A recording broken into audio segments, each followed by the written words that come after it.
आका सल्लल्लाहु अलैहि वसल्लम की उम्मत के लोगों, ये मुल्क तुम्हारा इंतजार कर रहा है।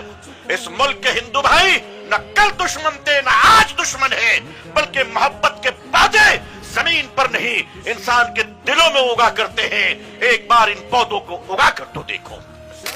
हमारे हिंद भारत के करोड़ों अमन पसंद हिंदू भाई, जिनको आप सनातनी भी कहते हैं, हमारे साथ रहते हैं, हमारे साथ खाते हैं, हमारे साथ सफर करते हैं, शादी ब्याह की दावतों में हमारे साथ रहते हैं। कयामत के दिन खुदा के सामने अगर ये कह दे, ऐ अल्लाह, ये तेरा वो जालिम बंदा है जो हमारे साथ तो रहता था, लेकिन सैकड़ों खुदा के बीच में इसने एक खुदा का तारुफ नहीं कराया, उस दिन आप अल्लाह के सामने मुजरिम हो सकते हैं। अगर उस जुर्म अजीम से बचना है तो मेरी कौम के लोगों आओ और अपने किरदार का वो अजीम शान नमूना पेश करो।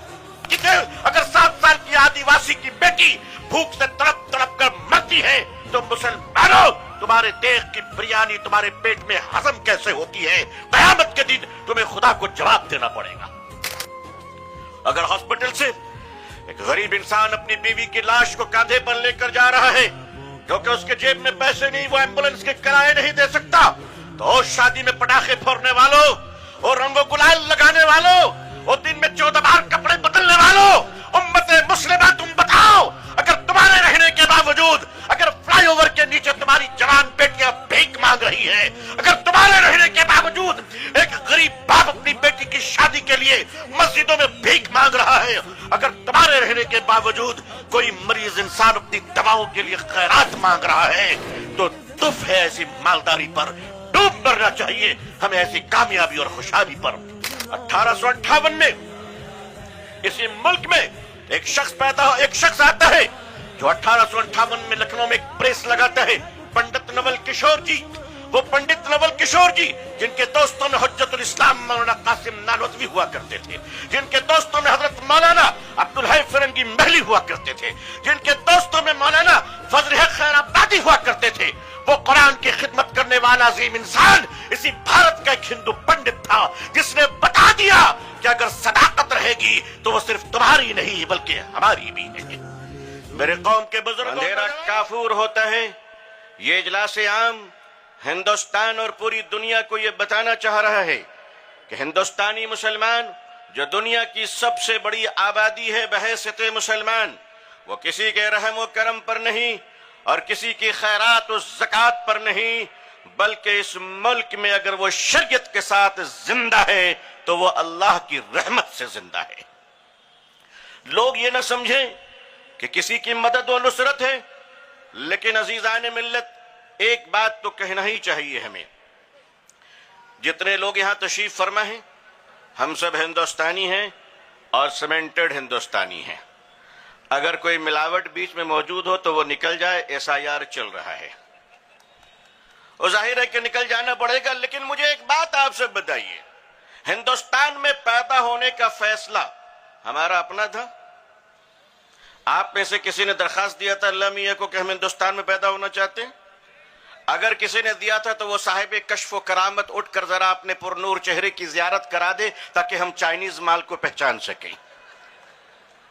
यहां हर किस्म के मॉडल मौजूद हैं। अल्लाह ताला को किसी ने दरखास्त नहीं दी कि हम हिंदुस्तान में पैदा होना चाहते हैं। फिर बताओ मुसलमानों, हिंदुस्तान में पैदा होने का फैसला ये हमारा है, ये हमारे खुदा का है। हिंदुस्तान में पैदा हो ये फैसला अल्लाह का है, तो कयामत तक हिंदुस्तान में इस्लाम भी जिंदा रहे, ये फैसला भी अल्लाह का है। अब उस फैसले में आप कितने माविन होंगे? दुनिया कहती है अमेरिका इस्लाम के पीछे पड़ा है, फ्रांस इस्लाम के पीछे पड़ा है, मीडिया इस्लाम के पीछे पड़ी है, लोग इस्लाम के पीछे पड़े हैं। भाई जब सब पीछे पड़े हैं तो इस्लाम कहां है? अरे बताओ कहां है? अरे भाई इस्लाम आगे, तो जो आगे होगा दुनिया उसके पीछे पड़ेगी नहीं तो कहां पड़ेगी? अगर ये दुनिया पीछे पड़ना बंद हो जाए तो शेरवानी और बिरयानी वालों फिर तुम्हारी सुबह जोहर के बाद होनी शुरू हो जाएगी। ऐसे भी तुम सुबह 10 बजे उठते हो, सड़कों पे आपने दौड़ती हुई गाड़ियों के पीछे दौड़ाते हुए किसको देखा है? किसी को देखा है आपने? हाईवे पर जब गाड़ी दौड़ती है तो पीछे एक कुत्ता दौड़ाता है गाड़ी को, कोशिश करता है पकड़ लूं। मैं हमेशा सोचता हूं कह रहे अगर तुमने पकड़ भी लिया तो गाड़ी का करोगे क्या? ये तुम्हारे काम का नहीं है। आदमी काम का किस वक्त बने? हिंदुस्तानी मुसलमानों, आप चाहते हैं कि अल्लाह का शरीयत जिंदा रहे, मुस्कुराता रहे? अगर आप चाहते हैं तो आपको कैरेक्टर लेस कम्युनिटी नहीं बल्कि बाकिरदार कौम बनकर इस मुल्क को बताना पड़ेगा। बाकिरदार बनने के लिए आपको 2-3 बड़े फैसले करने पड़ेंगे इस मुल्क में। आप अमेरिका को देखते हैं, आप जापान को देखते हैं, आप ब्रिटेन को देखते हैं, आप यूरोप को देखते हैं। इनकी जिंदगी का कमाल क्या है? इनकी जिंदगी का कमाल यह है, ये तमाम तर बुराई के बावजूद, तमाम तर खराबियों के बावजूद, तमाम तर आवारगियों के बावजूद ये झूठ को बर्दाश्त नहीं करते। वो कौम जो शराब खानों में भी बैठकर सच बोलती है उसकी तरक्की देख लो, और जो कौम मस्जिदों में भी बैठकर झूठ बोलती है उसका जवाल देख लो। हमारे उरूज और जवाल की तारीख मुअर्रिखीन ने किताबों में लिखी होगी। क्या हम अपनी आंखों से नहीं देखते कि हमारे उरूज और जवाल की तारीख क्या है? इस मुल्क में अल्लाह ने हमें इसलिए पैदा किया कि हम हिंदुस्तान जैसे अज़ीमुश्शान मुल्क में हुजूर सल्लल्लाहु अलैहि वसल्लम की शरीयत, आपका दीन और आपके लाए हुए अक़वाल का तारुफ इस मुल्क में करवा सके। कल क़यामत के दिन हमारे हिंदू भारत के करोड़ों अमन पसंद हिंदू भाई, जिनको आप सनातनी भी कहते हैं, हमारे साथ रहते हैं, हमारे साथ खाते हैं, हमारे साथ सफर करते हैं, शादी ब्याह की दावतों में हमारे साथ रहते हैं। क़यामत के दिन खुदा के सामने अगर ये कह दे, ऐ अल्लाह, ये तेरा वो जालिम बंदा है जो हमारे साथ तो रहता था लेकिन सैकड़ों खुदा के बीच में इसने एक खुदा का तारुफ नहीं कराया, उस दिन आप अल्लाह के सामने मुजरिम हो सकते हैं। अगर उस जुर्म अजीम से बचना है तो मेरी कौम के लोगों आओ और अपने किरदार का वो अजीमुश्शान नमूना पेश करो। आप जानते हैं नबी करीम सल्लल्लाहु अलैहि वसल्लम को उम्र के 40वें हिस्से में आपको नबूवत मिली।